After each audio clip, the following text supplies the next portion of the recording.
বলবো, সব কথা কি আপনারা আবার নিউজের মধ্যে নিয়েন না কিন্তু, ঠিক আছে? নিশ্চয়ই আমাকে আপনার আত্মীয় স্বজন হিসাবে কোনটা নিউজে যেতে পারে কোনটা যাবে না নিশ্চয়ই বুঝে নেবেন আপনারা।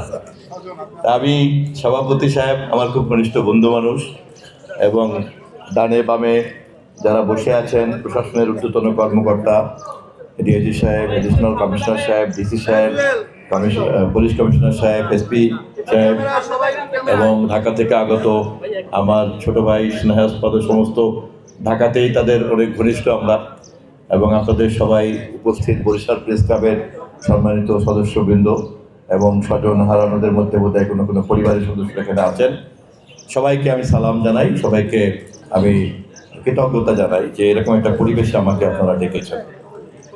আমি এর আগেও 3-4টা প্রেস ক্লাব আমাকে, জাতীয় প্রেস ক্লাবের প্রথম দিন ইফতারের পরে তারা ফোনে দাওয়াত দিচ্ছিল। সত্যি কথা বলতে কি, আমি একটু অপেক্ষা করছিলাম যে প্রেস ক্লাবের পরে যদি আমি কোনো প্রেস ক্লাবে যাই তাহলে সেটা আসলে বরিশাল প্রেস ক্লাব হওয়া উচিত। তা আমি তাদেরকে আর কিছু বলি নাই, ওনাদেরকে বলছি আচ্ছা আমি জানাচ্ছি দেখছি। তো এর মধ্যেই খসরু ভাই আমাকে যখন জানালেন তখন আমি সাথে সাথেই চিন্তা করলাম যে এটাই আমার আগে তাড়াতাড়ি করে ফেলা উচিত। তখন বরিশাল প্রেস ক্লাবে, এবং আগামী বোধহয় 3-4 তারিখে ইয়েতে যাবো, চট্টগ্রাম প্রেস ক্লাবে যেতে হবে, খুলনা প্রেস ক্লাবে। তো যাই হোক, এটা আমার জন্য একটা সৌভাগ্য যে আমি জাতীয় প্রেস ক্লাবের পরেই আমি আমার নিজের এই জন্মস্থানের শহরের প্রেস ক্লাবে আপনাদের মাঝে উপস্থিত হতে পেরেছি। এবং আজকে ঠিকই বলেছেন আপনারা যে আমাদের আজকের আসলে কথাবার্তার মধ্যে খুব একটা পেশাগত আলাপ আলোচনা না থাকাই ভালো। আপনারা সাংবাদিক, আমি তথ্যমন্ত্রী, আপনারা আপনাদের সমস্যা বলবেন, আমি এটা, এই আলাপগুলির মধ্যে আমরা আজকে না যাই, বরঞ্চ আমরা একটা ঘরোয়া পরিবেশের মধ্যে আছি সেটাই থাকি। এবং আমি খুবই খুশি হয়েছি যে আমার ঢাকা থেকে আগত আমার স্নেহাস্পদ ও সাংবাদিক সহকর্মীরা ইতিমধ্যেই সংবাদ মাধ্যমের সমস্যাগুলি যেটা বলেছেন তা হচ্ছে তাদের পেশাগত দায়িত্ব পালন করতে গিয়ে যে কথাগুলি বলেছেন। এবং এটা বোধহয় আমরা সবাই কম বেশি বুঝি যে আমরা আমরা এমন একটা পরিবর্তিত সমাজের মধ্যে এখন বাস করছি, এই সমাজে তথ্যের সংজ্ঞা কিন্তু পরিবর্তিত হয়ে গিয়েছে। আজ থেকে 40-50 বছর আগে যখন এই প্রেস ক্লাবটা জন্ম নিয়েছিল তখন তথ্য বলতে আমরা কি বুঝতাম? তখনকার দৈনিক পত্রিকা ধরেন হাতে কয়টা যে কয়টা ছাপার অক্ষরে একটা লেখা, এই তো তথ্য। তথ্য বলতে কিন্তু তাই। আর এখনকার তথ্যের সংজ্ঞা যদি জানতে চাওয়া হয়, অথবা উইকিপিডিয়াতে গিয়ে যদি আপনি জানতে চান তথ্যের সংজ্ঞা কী, তাহলে অবাক হয়ে যেতে হবে যে তথ্য কী জিনিস।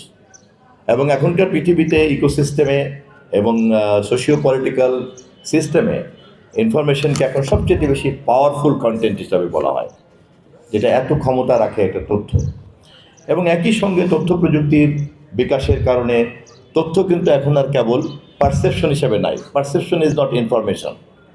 ইনফরমেশন তৈরি করতে হলেই কিন্তু তাকে ডেটা সিস্টেমে ঢুকতে হচ্ছে, ডেটা সিস্টেমে ঢুকতে গেলেই কিন্তু তাকে কমিউনিকেশন টেকনোলজি ব্যবহার করতে হচ্ছে। ফলে পুরো ব্যাপারটাই কিন্তু একটা অন্য জগতে প্রবেশ করে গিয়েছে। তো আমরাও ধরেন আমাদের দেশ প্রাতিষ্ঠানিকভাবে যে এই উপলব্ধিটা হওয়া দরকার, সেই উপলব্ধিটার মধ্যে আমরা যেতে পারি নাই।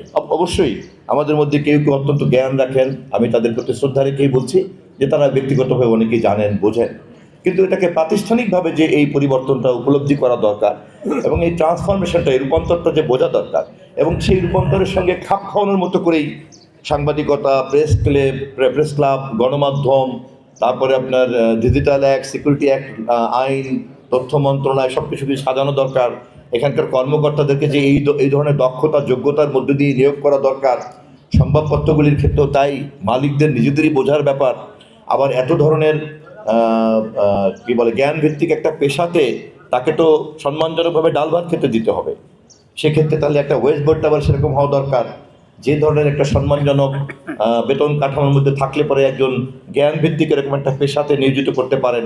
সারাক্ষণ তাকে তথ্য সংগ্রহ করতে হয়, গবেষণায় যেতে হয়, ডেটা সংগ্রহ করতে হয়। ফলে পুরো ব্যাপারটাই কিন্তু একটা পরিবর্তনের মধ্যে আমরা বাধ্যবাধকতার মধ্যে ঢুকে গিয়েছি।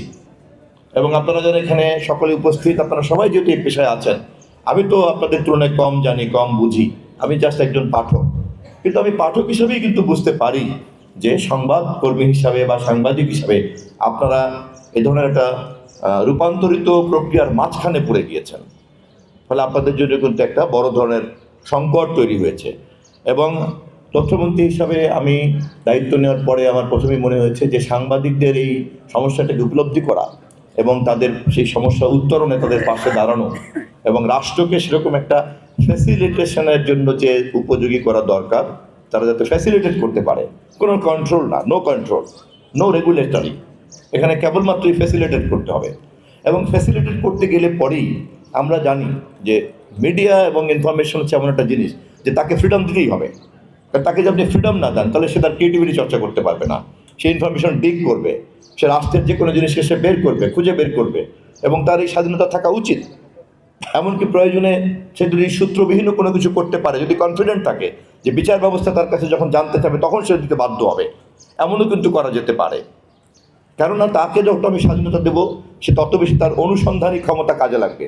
তার অনুসন্ধানী ক্ষমতা যত বেশি বাড়বে, যত ধারালো হবে, তত বেশি কিন্তু রাষ্ট্র জবাবদিহিতার মধ্যে পড়বে। রাষ্ট্র যত বেশি জবাবদিহিতার মধ্যে পড়বে, রাষ্ট্র তত বেশি কিন্তু জনগণের কল্যাণমুখী হতে বাধ্য হবে। ফলে পুরো ব্যাপারটাই কিন্তু একটা চেকস অ্যান্ড ব্যালেন্সের সিস্টেম।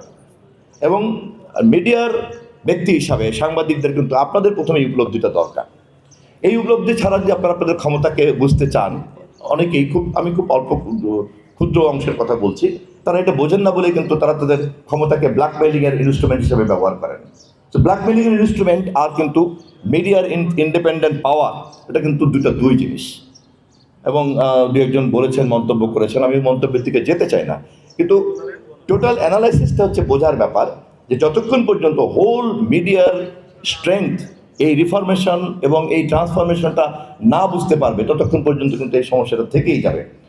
আমার দুর্ভাগ্য কি সৌভাগ্য আমি জানি না, আমি এই দায়িত্বে মাননীয় প্রধানমন্ত্রী আমাকে দিয়েছেন, তিনি আস্থা রেখেছেন। এর আগে দলেরও আমি মিডিয়া সেলের প্রধান ছিলাম, সেখানেও আমাকে আগেও কাজ করতে হয়েছে। দেশে বিদেশে আমি কমিউনিকেশন নিয়ে বোঝার চেষ্টা করেছি, অনেকের সঙ্গে বিনিময় করেছি। আর কতক্ষণ আছে? 2 মিনিট আছে। ফলে আমাকে নিজেকেও অনেক কিছু শিখতে হচ্ছে, জানতে হচ্ছে। আমি আজকে আর তেমন একটা কথা বাড়াবো না, শুধু এই কথা বলবো যে সাংবাদিকতার সংজ্ঞা নিয়ে বলেছেন, অথবা ধরেন পত্রিকার যে বা বিভিন্ন গণমাধ্যম সরকার থেকে যে সুযোগ সুবিধা পায় সেটার ক্ষেত্রে একটা নিয়ম শৃঙ্খলার কথা বলেছেন, এবং আপনার যে জবাবদিহিতার কথা বলেছেন। আমি 3টা প্রশ্ন শেষ করে দিব আমি। একটা হচ্ছে যে সাংবাদিকতার সংজ্ঞা আপনাদের সাংবাদিক প্রতিষ্ঠানকে নির্ধারণ করতে হবে। আপনাদের নির্ধারিত সংজ্ঞাকে তথ্য মন্ত্রণালয় এটাকে একটা কাঠামোর মধ্যে দাঁড় করবে। ফলে দায়িত্বটা প্রথমত আপনাদেরকে নিতে হবে, কারণ এরকম একটা মহান পেশার সংজ্ঞা বাইরের থেকে কিন্তু আমরা কেউ নির্ধারণ করতে পারবো না। 1, 2 হলো সুযোগ সুবিধা রাষ্ট্রীয়ভাবে যা যতটুকু আছে সেটা দেওয়ার ক্ষেত্রে নীতিমালাটা কী হবে তাও কিন্তু সাংবাদিকদের কাছ থেকে আমি চাইবো।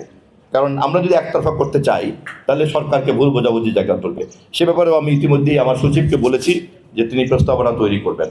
আর স্বাধীনতার ব্যাপারটা তো আমরা সবাই বুঝি যে আমি যদি একটা সর্বসম্মতিক্রমে গণমাধ্যম কর্তৃক নির্ধারিত জবাবদিহিতার সীমানা নির্ধারণ করতে পারি, ওই সীমানার মধ্যে স্বাধীনতা নিশ্চিত করার দায়িত্ব হচ্ছে রাষ্ট্রের।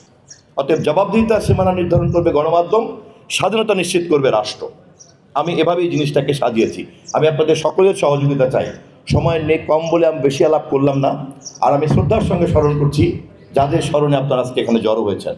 আমি অন্যান্য প্রেস ক্লাবে হয়তো যাবো, 64টা প্রেস ক্লাবে আমাকে যেতে হবে আমার দায়িত্বের কারণেই, কিন্তু বরিশাল প্রেস ক্লাবে কিন্তু আমি বিনা অনুমতিতে আসবো, সেই অনুমতি নিয়ে রাখলাম। ঠিক আছে?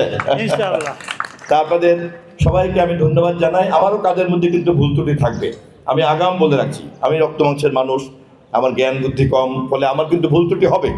কিন্তু আমি দেখতে চাই আমাকে ভুল সংশোধন করার জন্য কে আমাকে কাছে আসবেন, অথবা আমার ভুলকে পুঁজি করে আমাকে ছোট করার জন্য কে কাজে আসবেন। আমি দুই ধরনের তালিকা রক্ষা করব।